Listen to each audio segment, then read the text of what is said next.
Guys, आप सभी को अनुसा एजुकेटर पर बहुत बहुत स्वागत है। और जैसा कि 9th के स्टूडेंट्स का डिमांड था, मैसेज लिख रहे थे कि सर आप food improvement in food resources पे कुछ वीडियो बनाओ। तो आप सभी की डिमांड पे 9th क्लास के बच्चों के लिए मैं इम्प्रूवमेंट इन फूड रिसोर्सेज का टॉपिक आपको थोड़ा डिस्क्राइब कर देता हूँ कुछ चीजों के बारे में।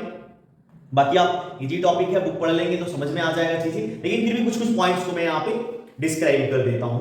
तो आप सभी से आग्रह है हमारा कि अगर आपको वीडियो अच्छा लगे तो लाइक सब्सक्राइब शेयर करना ना भूलें, और जिनको भी जरूरत है उनको शेयर कर दें, और ताकि और उनसे भी कहें कि सब्सक्राइब करें। रेगुलर वीडियोस आ रहे हैं अलग अलग क्लासेस की। तो बिना देरी किए हुए चलते हैं हम लोग टॉपिक पे। तो फूड इंप्रूवमेंट्स क्या होते हैं, देखिए जनरली देखिए फूड इंप्रूवमेंट क्यों जरूरी है, फूड है क्या, ये सारी चीजों के बारे में जाने। तो फूड क्या है ये हम सभी जानते हैं। हमें जीने के लिए, जिंदा रहने के लिए हमारी बॉडी को, और सिर्फ हमारी बॉडी को, हमें ही, एनिमल प्लांट जितने भी इन सभी को फूड चाहिए होते हैं। तो सभी को फूड चाहिए, तो जीने के लिए क्या है, हमें फूड की जरूरत होती है। तो इसी को कहा गया अब है कि फूड की जरूरत है, पॉपुलेशन ग्रो कर रही है, और खास करके हमारे इंडिया में ऑलरेडी इंटेंस फार्मिंग हो रही है। तो जब इंटेंस फार्मिंग हमारे पास ऑलरेडी हो रही है, तो हमारे पास क्या है, फूड को बढ़ाने, मतलब उसकी प्रोडक्शन को बढ़ाने का कोई और तो तरीका है नहीं कि चलो हमारे पास जंगल है या हमारे पास पूरी जो जमीन है एग्रीकल्चरल लैंड, हम उससे सभी पे खेती नहीं कर रहे हैं, तो चलो आगे वाले जो जो हमारे पास जिस जमीन पे खेती नहीं हो रही उस पर हम आगे जाके खेती कर लेते हैं, तो हमारा फूड प्रोडक्शन बढ़ जाएगा। तो ऑलरेडी हम इंटेंस कर रहे हैं, हमारे पास अब खेती के लिए जमीन नहीं है बचा हुआ, हम सारे खाली जगहों पे खेती करें। तो अब क्या है कि अब उसमें तो बढ़ाने का कोई अब तरीका बच नहीं गया है। लैंड रिसोर्स तो लिमिटेड है, और उसी लैंड रिसोर्स पे आपके बिल्डिंग बन रहे हैं, आपके रोड बन रहे हैं, आपके ब्रिज बन रहे हैं, पार्क, जितने भी चीजें डेवलपमेंट के काम हो रहे हैं, इंफ्रास्ट्रक्चर के काम, तो वो उसी लैंड पे बन रहे हैं। तो फूड रिसोर्सेज को इंप्रूव करने की हमें जरूरत है, बढ़ाना है, क्योंकि पॉपुलेशन बढ़ रही है, तो फूड की जरूरत बढ़ेगी, तो इसलिए हमें उसको इंप्रूव करने की जरूरत है। तो अब हम कैसे उसको इंप्रूव करेंगे। अब ये क्वेश्चन अराइज होता है कि हमारे पास लैंड तो लिमिटेड है ना, तो लैंड लिमिटेड है, तो अब हमें क्या करना होगा, उसके ऊपर कुछ ना कुछ नई टेक्निक लेके आने होगी, तभी तो बहुत सारी चीजें जो क्या इंप्रूवमेंट हमारे होंगी। तो उसी चीज के बारे में हम लोग पढ़ेंगे कि फूड इंप्रूवमेंट है क्या। तो फूड इंप्रूवमेंट के बारे में यही है। तो पहले हम लोग आते हैं कि फूड क्या है। हमने भी बता दिया कि फूड हमारे लिए क्या है, इंपॉर्टेंट है हमारी लाइफ को रन करने के लिए, जैसे व्हीकल्स और बाकी चीजों को चलाने के लिए लाइट ऑन है, एनर्जी चाहिए, मैं बोल रहा हूं तो एनर्जी चाहिए, काम कर रहे हैं तो हमें एनर्जी चाहिए। तो इस एनर्जी के लिए क्या है, फूड चाहिए हमें।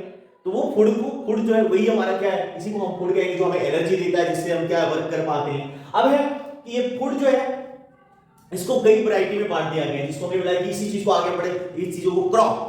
तो क्रॉप क्या होते हैं, तो क्रॉप है कि different growing the different types of plant और सीड्स या food crops on a large scale.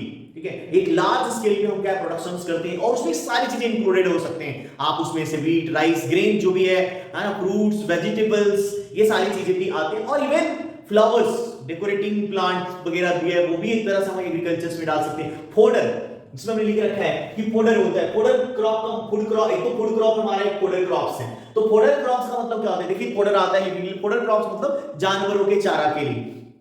तो जानवरों के चारा के लिए क्या है, कई तरह के घास जो है वो क्या है, किसान अपने, अब हमें सबको पता है कि हम सभी अगर फार्मर है, मैं तो फार्मर फैमिली से बिलोंग करता हूं, तो हमारे मतलब गांव में देखता हूं कि, और मेरे घर में हर किसी के यहाँ 2-3 गाय, भैंस और बैल वगैरह तो होते ही होते हैं। तो दो पर्पस होता है, एक तो हम दूध के लिए रखते हैं, और दूसरा है कि उसके जो बच्चे होते हैं, बछड़े जो होते हैं, अगर वो डॉक्टर है तो फिर वो फिर से काऊ बन जाएगी, और जो मेल है तो उसका क्या है, वो वर्क के लिए यूज करते हैं। हालांकि अब लोग वर्क के लिए तो यूज नहीं करते, ट्रैक्टर्स का यूज करते हैं, बट पहले तो लोग रखते थे, हमारे घर में भी बैल होता था, अब नहीं है।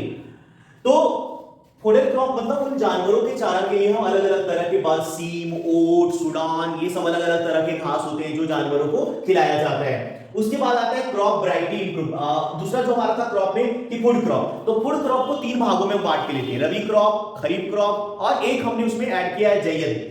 तो देखिए रबी क्रॉप हमें पता है कि रबी क्रॉप्स क्या होता है। रबी क्रॉप्स वो है जो विंटर सीजन में हार्वेस्ट किया जाता है ना, जो विंटर, जो जैसे अभी जो सीजन है ना, अभी रबी क्रॉप्स जो है वो ग्रो हो रहे हैं, विंटर सीजन में ग्रो होता है। जैसे ही विंटर सीजन एंड होता है तो वो हार्वेस्ट कर लेते हैं, यानी कि आप मार्च में जो उसकी मोस्टली हार्वेस्टिंग मार्च अप्रैल के बीच में हार्वेस्टिंग हो जाती है, और हम इसे सीड को सॉन्ग करते हैं। विंटर सीजन स्टार्ट होता है, जैसे अक्टूबर नवंबर का मंथ होता है, तो उसके सीड जो है वो खेतों में डाले जाते हैं। गेहूं हो गया, व्हीट, आपके ऑयल सीड्स, बहुत सारे दाल, लेंथिल, जिसे मसूर, चना, ये सभी जो है वो क्या है रबी क्रॉप्स में आते हैं। खरीफ क्रॉप्स वो क्रॉप्स जो रेनी सीजन में सॉन किया जाता है, उसे बोया जाता है या उसे प्लांट किया जाता है रेनी सीजन में, और उसे विंटर सीजन आते आते जो है वो क्या करते हैं, स्टार्टिंग विंटर जो है वो क्या करते हैं, उसको हम कट कर देते हैं। मतलब जनरली जून जनरली से माना जाता है कि जून जुलाई में हम उसे सॉन करते हैं और उसे अक्टूबर नवंबर में हम उसको क्या करते हैं, हार्वेस्ट कर लेते हैं, जिसमें भी बहुत सारे क्रॉप्स आते हैं। राइस हो गया, जिसको पैडी हो गया, कॉटन है, उसके बाद सोयाबीन वगैरह हो गया, तो ये मेज हो गया, मक्का हो गया, ये सभी जो है वो क्या है खरीफ क्रॉप में आते हैं। जयद जो है वो गर्मी के दिनों में लगाए जाते हैं, जैसे वाटरमेलन हो गया, तरबूज, खरबूज, ककड़ी, खीरा, ये सभी जो है वो क्या कहलाता है हमारा, ये सभी जयद में आते हैं। फोडर क्रॉप्स के बारे में हमने बता दिया। क्रॉप वैरायटी इंप्रूवमेंट, अब है कि जो भी हमने पढ़ा था कि क्रॉप वैरायटी को इंप्रूव करना है, तो क्रॉप की वैरायटी को कैसे इंप्रूव करेंगे। अब राइस है तो उस राइस की क्या है क्वालिटी को आपको इंप्रूव करना होगा। तो क्वालिटी इंप्रूवमेंट में क्या है कि पहले मुझे याद है गांव वगैरह में जब रहते थे तो क्या होता था कि 4 महीने या 3 महीने लग जाते थे धान को। आजकल जो है ना पैडी का जो है वो काफी शॉर्ट ड्यूरेशन आ गया है। तो इंप्रूवमेंट का मतलब ये कि हाई यील्डिंग वैरायटी के सीड को लाना, अब उसके साथ जो है उसका ड्यूरेशन क्या है, टाइम कम हो, कम समय में वो तैयार हो जाए, ताकि हम क्या एक साल में क्या है ज्यादा से ज्यादा हम क्रॉप को प्रोडक्शन कर सकें। तो इंप्रूवमेंट है। तो उसी में आ रहा है हाइब्रिडाइजेशन। ऑलमोस्ट कई तरह के हाइब्रिडाइजेशन होते हैं। तो हाइब्रिडाइजेशन में क्या होता है कि इंप्रूव करना है, उसमें हाई यील्डिंग वैरायटी के सीड डाले जाते हैं और इसका मेन पर्पस होता है कि क्या है हाई यील्डिंग, मतलब ज्यादा प्रोडक्शन करने वाला क्रॉप ऐसा हो जो क्या करता है ज्यादा प्रोड्यूस करे, है ना। Same land, same piece of land हम यूज कर रहे हैं और उसी पीस ऑफ लैंड में मान लो कि पहले के जमाने में या बहुत सालों पहले जो है वो क्या है, अगर उस पे जो है मान लो कि 1 क्विंटल का जो है प्रोडक्शन हो रहा था, अभी हम उसी को 2 या 3 क्विंटल अगर प्रोडक्शन कर रहे हैं, तो वो हमारा क्या है उसमें इंप्रूवमेंट हमारा है। उसको कैसे, तो उस छोटे से लैंड पे जो हम क्या है ज्यादा और शॉर्ट ड्यूरेशन के लिए कम समय में वो तैयार हो जाए, तो ताकि हम क्या है साल में 2 या 3 क्रॉप, कम से कम साल में 3 क्रॉप जो हम क्या है ग्रो करें। तो इस तरह से जो हमारा क्या है हाइब्रिडाइजेशन को हम पढ़ लिया हमने। Factors for this the variety improvement, क्या क्या फैक्टर्स आते हैं, पहले तो हमने लिख रखा है कि हायर यील्डिंग, मतलब वैसी सीड को लेकर आना है जो ज्यादा प्रोडक्शन कर सके। इंप्रूव क्वालिटी, अब उस सीड की क्वालिटी भी अच्छी होनी चाहिए। क्वालिटी मींस उसके अंदर न्यूट्रिशंस वगैरह हो, ये नहीं कि हमने इंप्रूव तो कर लिया लेकिन उस फूड क्रॉप में न्यूट्रिशन ही नहीं है। तो न्यूट्रिएंट भी होना चाहिए, उसके अंदर न्यूट्रिशन भी होना चाहिए, प्रॉपर न्यूट्रिशन होने चाहिए, तो ये भी होनी चाहिए। मैच्योरिटी ड्यूरेशन, जो भी हमने बताया आपको कि थोड़ा उसका टाइम पीरियड क्या है, जो मैच्योर होने में, उसे पूरी तरह से तैयार होने में जो समय लगता है, तो वो समय ड्यूरेशन जो है वो थोड़ा कम हो।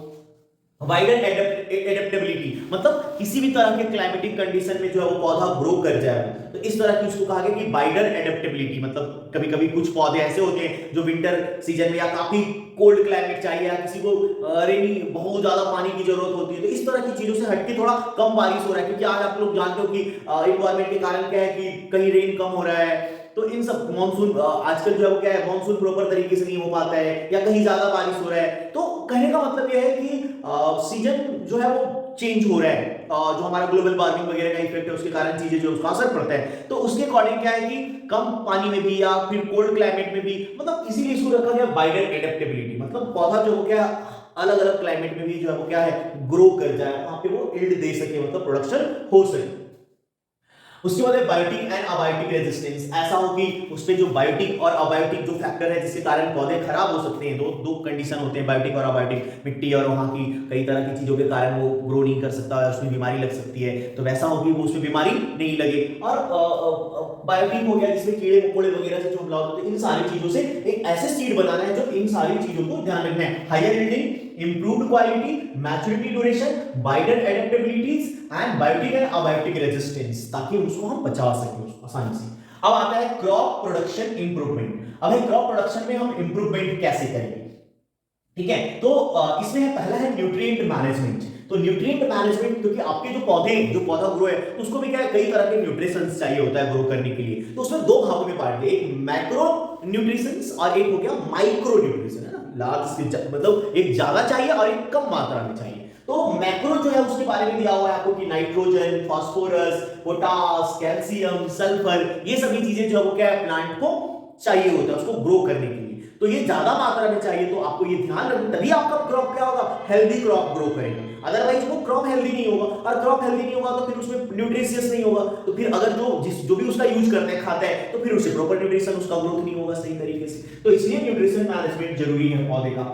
माइक्रो न्यूट्रिशन, माइक्रो मतलब जो स्मॉल अमाउंट में प्लांट को चाहिए होता है, वो उसकी भी जरूरत है। जैसे आपका आयरन हो गया, बोरॉन हो गया, कैल्शियम, क्लोरीन है, मैग्नीज है, जिंक, कॉपर, ठीक है। तो ये सभी जो है माइक्रो न्यूट्रिएंट्स हैं जो प्लांट को चाहिए होता है। तो हमें इन चीजों का भी ध्यान, देखिए पुराने समय में लोग ऐसे ही नॉर्मली खेती कर लेते थे और पौधे ग्रो हो जाते थे, और क्योंकि पॉपुलेशन कम था, लार्ज स्केल, उनके पास जमीनें होती थी, खाली रह जाती थी, भाई उनकी जिंदगी चल जाती थी। सिंपल से आप जोड़ लो कि मेरे घर में जो है वो क्या है, मान लो दादाजी थे और उनके 2-4 बच्चे होंगे और उनके पास बहुत सारी जमीनें थी। हो सकते है कि ये 2 प्लॉट जमीन जो क्या उनके पास खाली रह जाता होगा, इतने में उनकी फैमिली आराम से खा लेती थी। फैमिली बड़ी, उन्होंने इस पे भी खेती करना शुरू कर दिया, अब भी खाना नहीं पूरा हो रहा है और फैमिली बड़े होते जा रही है, अब ये टुकड़ों में जमीन क्या है, बढ़ते जा रही है। तो उसके लिए क्या है, हमें तो इंप्रूव करना होगा चीजों को, है ना। तो पहले तो अगर वो चीजों को ध्यान नहीं देते थे कि चलो ठीक है पौधा जैसे भी है ग्रो कर गया, कोई फर्क नहीं पड़ता, खाने पर तो हो जाएगा, तो चीजों को मैनेज कर लेते थे। लेकिन पॉपुलेशन बढ़ रही है तो हमें उन चीजों पे क्या है, ज्यादा फोकस करना है, इंप्रूव करना है।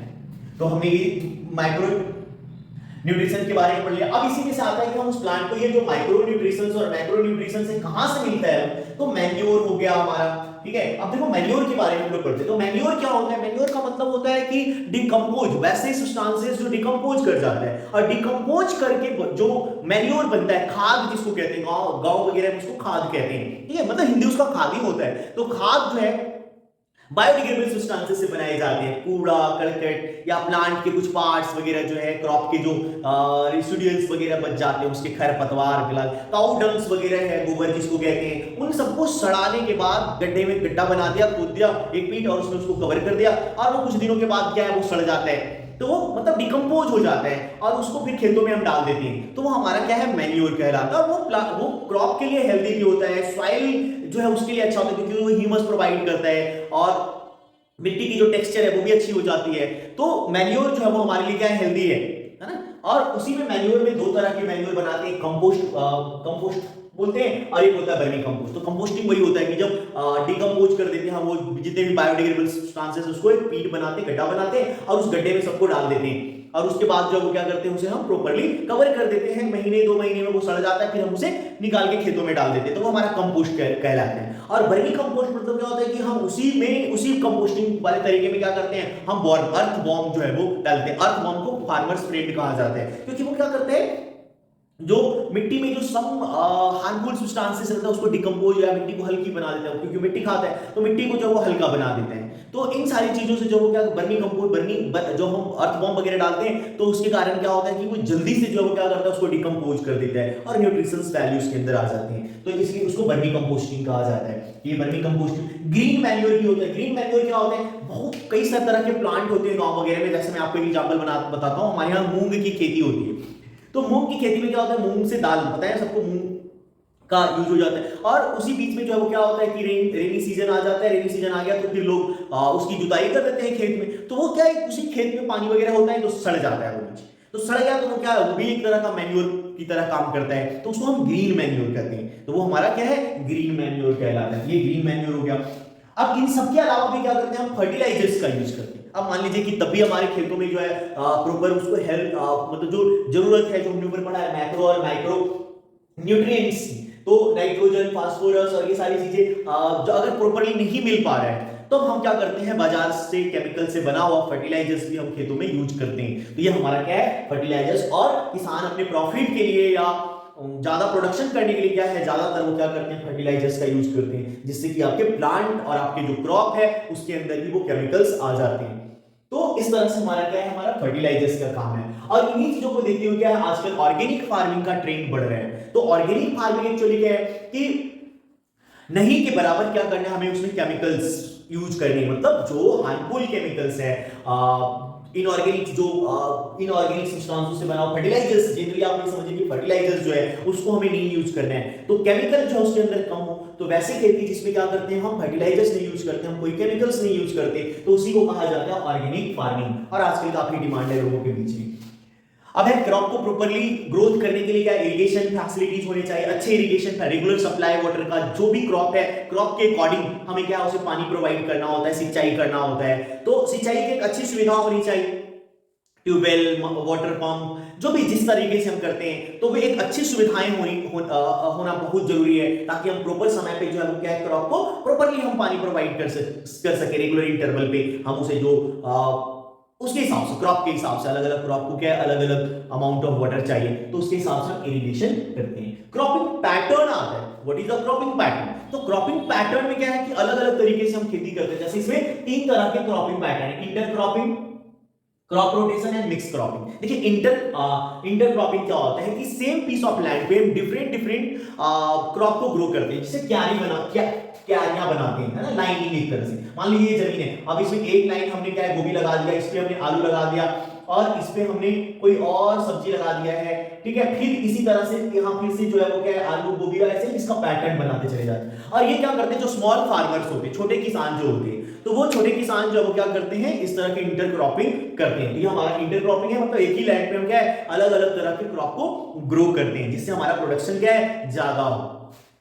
उसके बाद है क्रॉप रोटेशन। क्रॉप रोटेशन का मतलब है कि हम क्या है एक ही लैंड पे एक ही जैसे प्लांट को हम रेगुलर लगातार ग्रो नहीं करते, हम उसे चेंज करते रहते हैं। अब एक लैंड हमारे पास है, जमीन है हमारे पास, तो इस जमीन पे हमने क्या है राइस की कल्टीवेशन की, तो अगले सीजन में हम क्या करते हैं इसमें कोई और भी क्रॉप को ग्रो करते हैं, दूसरे क्रॉप को ग्रो करते हैं, ताकि क्या होता है कि न्यूट्रिशियस वैल्यू इसमें वापस आ जाए। और जनरली ये कहा जाता है कि 2 क्रॉप के बीच में एक लिग्यूमिनस प्लांट को जरूर ग्रो करना चाहिए। लिग्यूमिनस प्लांट मतलब जो जनरली दाल के पौधे होते हैं, क्योंकि दाल के पौधे की जड़ों में राइजोबियम पाया जाता है, और आपको पता है कि राइजोबियम क्या करता है, एनवायरमेंटल नाइट्रोजन को यूजेबल फॉर्म में कन्वर्ट कर देता है। वो एक बैक्टीरिया है जो पेड़ की जड़ों में जो है, पौधों की जड़ों में जो क्या है पाया जाता है, राइजोबियम।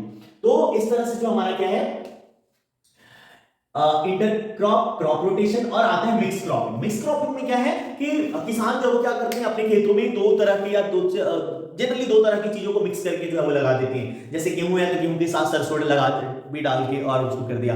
तो इससे होता क्या है कि समटाइम मॉनसून सीजन या रेनफॉल सही से नहीं हुआ, या किसी कारण से पौधे एक खराब हो गए, तो कम से कम दूसरे पौधे कुछ तो इल्ड दे देगा, तो लॉस प्रॉपर्ली मतलब पूरी तरह से किसानों का लॉस नहीं हुआ, कुछ तो आ जाएगा उसके पास। तो इस तरह से क्या है इसलिए मिक्स करके लगाते हैं, 2 या 2 से अधिक चीजों को मिक्स करके और हम क्रॉपिंग करते हैं। तो बड़े स्केल पे लार्ज स्केल पे जो करते हैं तो उसमें क्या है मिक्स क्रॉपिंग किया जाता है। अब आता है कि क्रॉप को हम क्या करते हैं, क्रॉप प्रोटेक्शन मैनेजमेंट। तो क्रॉप को प्रोटेक्ट भी करना है। अब क्रॉप को जो हम खेतों में लगाते हैं तो कई तरह के अनवांटेड प्लांट भी ग्रो कर जाते हैं, है ना, जिसे बिट्स कहा जाता है, ठीक है, खरपतवार। तो उस खरपतवार को हटाने के अलग अलग तरीके हैं। कई सारे लोग जो किसान है तो वो क्या है खरपतवार को पहचानते हैं, हालांकि कई सारे खरपतवार जो है वो क्या लगेगा आपके प्लांट आपके पौधे के जैसा ही लगता है। जैसे हम लोग नहीं पहचान पाते खेतों में गेहूं के जैसा, गेहूं के प्लांट के साथ गेहूं के जैसा ही एक घास जो है वो ग्रो कर जाता है, और वो अनवांटेड प्लांट है, और किसान पहचान लेते हैं, जो खेती करते आ रहे हैं वो उसको तो कई सारे लोग क्या करते हैं उसको हाथ से उखाड़ के फेंकते हैं। बड़े स्केल पे पॉसिबल नहीं हाथ से उखाड़ के फेंकना, कई सारी मशीन वगैरह आते हैं खरपतवार हटाने वाली, और केमिकल्स वगैरह भी कई सारे तरह के आ गए हैं जिसका हम यूज करते हैं, तो उसको बीडीसाइड्स कहते हैं। तो बीडीसाइड्स का यूज किया जाता है। तो ये हो गया बीड्स को हटाने के लिए, अनवांटेड प्लांट्स ग्रो कर जाते हैं ना। Effects of insects and paste. अब उस क्रॉप पे क्या है कुछ कीड़े मकोड़े जो है वो क्या है उनके भी असर पड़ते हैं, तो उनसे बचाने के लिए क्या है कई तरह के पेस्टिसाइड्स और इंसेक्टिसाइड्स वगैरह का यूज करते हैं, छिड़काव करते हैं हम उस पे, केमिकल्स के छिड़काव होते हैं, ताकि हम उसे कीड़े मकोड़े है ना कीट पतंग से हम क्या है उसे बचा सकें। स्टोरेज एक इंपॉर्टेंट पार्ट है कि जब हम हार्वेस्ट करते हैं क्रॉप को, तो फिर एक जब हम अपने घर पे लाते हैं उसे तो प्रॉपर्ली जो उसमें क्या है उसके मॉइस्चर होना चाहिए, और उस मॉइस्चर के साथ हम उसे क्या है सुखाते हैं। सुखाने मतलब उसमें एकदम से भी नहीं सूख जाना चाहिए, थोड़ी सी उसमें क्या है नमी होनी चाहिए।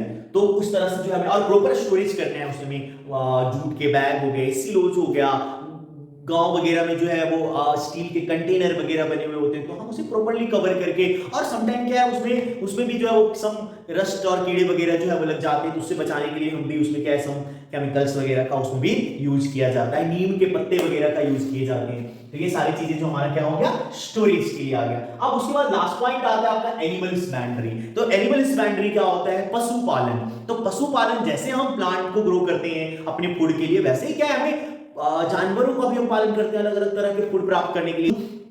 मांस, अंडे, मछली, इन सब चीजों को प्राप्त करने के लिए क्या हम जानवरों का पालन करते हैं। शहद, तो इन है ना, हनी हनी प्रोडक्शंस के लिए, तो ये सभी चीजें जो है वो क्या है हमारे लिए, क्या है, एनिमल हस्बैंड्री के अंदर आता है। तो जिस तरह से हम पौधों की देखरेख करते हैं, पौधों को हम का एक तरह से जो है ग्रो करते हैं, न्यूट्रिशंस का ख्याल रखते हैं, तो वैसे ही हमें क्या है इन जानवरों का भी ख्याल रखना होता है। गाय हो, भैंस है, बकरी है, ऊंट है, जो भी है, जो भी हम उसे प्राप्त कर रहे हैं दूध के लिए या उसके मांस के लिए, अंडे के लिए, या फिर उसके फाइबर के लिए, फाइबर्स भी हम यूज करते हैं। कई प्लांट एनिमल्स को हम दो तरीके के लिए पालते हैं, तो फूड के लिए पालते हैं और उसके साथ साथ जो हम क्या करते हैं उससे फाइबर भी लेते हैं, जिसमें ऊल हो गया और अलग अलग जानवरों का रेशम के कपड़े बनाए जाते हैं, तो वो कीट का यूज किया जाता है। तो ये सभी जो है उसमें आते हैं। इसमें से इंपॉर्टेंट कैटल, तो कैटल फार्मिंग वही हो गया जिससे हमें क्या है दूध चाहिए होता है, तो उसको कैटल फार्मिंग के नाम में देते हैं। और उसके जो बछड़े वगैरह हो गए, तो उसमें से मेल और फीमेल अभी हमने पहले बता ही रखा है, तो वो यूज करते हैं। पोल्ट्री फार्मिंग, आपको पता है कि पोल्ट्री के लिए क्या है अलग अलग तरह की मुर्गियों का और का प्रोडक्शन, मतलब मांस के लिए हम उसमें पोल्ट्री फार्मिंग करते हैं।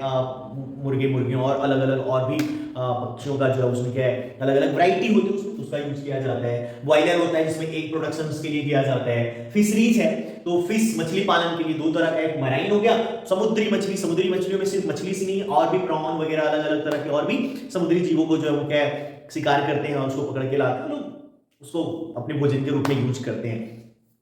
और आइलैंड इनलैंड फिशरीज, जो हमारे जमीन के ऊपर जिसमें हम तालाब, टैंक, ये सारी बना के हम पालन करते हैं, वो तो एक अपने एरिया में जो है वो एक मछली जो है वो समुद्र में पकड़ते हैं, तो वो अलग चीजें हो गया। और एक हम अपनी तालाब बना लिया या नदी में या झील में, इन सारी जगहों पे जो है वो क्या उसको प्रोटेक्शन दिया जाता है, उसको खाना वगैरह देके हम ग्रो करते हैं, तो वो हमारा है इनलैंड फिशरीज कहलाता है। इस तरह से फिशरीज हो गया। और लास्ट पॉइंट जो हमारा बी कीपिंग, बी कीपिंग मधुमक्खी पालन, शहद उत्पादन के लिए क्या है मधुमक्खियों का पालन किया जाता है, हमें शहद चाहिए होता है तो उसके लिए, और उसके लिए उससे वैक्स वगैरह भी मिलते हैं, उसका भी यूज हो जाता है, और उसके लिए फ्लावर वगैरह लगाए जाते हैं, उसका अलग तरीका है, वो तो पूरे डिटेल में बी कीपिंग का एक पूरा डिटेल आपको है, तो कैसे शहद उत्पादन किया जाता है, तो ये आपको सिर्फ ये चीज लिखना है। तो इस तरह से अलग अलग, और इन सभी में वैरायटी की जरूरत होती है, सभी में अच्छी गाय है तो उसके लिए अच्छे अच्छे क्वालिटी के गाय भैंस है ना, उनके लिए चाहिए, तो उन सभी चीजों के लिए अलग अलग अच्छे क्वालिटी के इनमें भी चीजें आ रहे हैं, इसमें भी जो है वो क्या है हाइब्रिड किस्म के जानवर को लाया जा रहा है। तो इस तरह से जो है ये फूड इंप्रूवमेंट मेनली फोकस ये है कि फूड इंप्रूवमेंट, पॉपुलेशन बढ़ रहा है हमारा, तो उस पॉपुलेशन को हमें फीड करने के लिए, खिलाने के लिए, भोजन देने के लिए हमें क्या है इन फूड क्रॉप प्रोडक्ट और इसको इंप्रूव करने की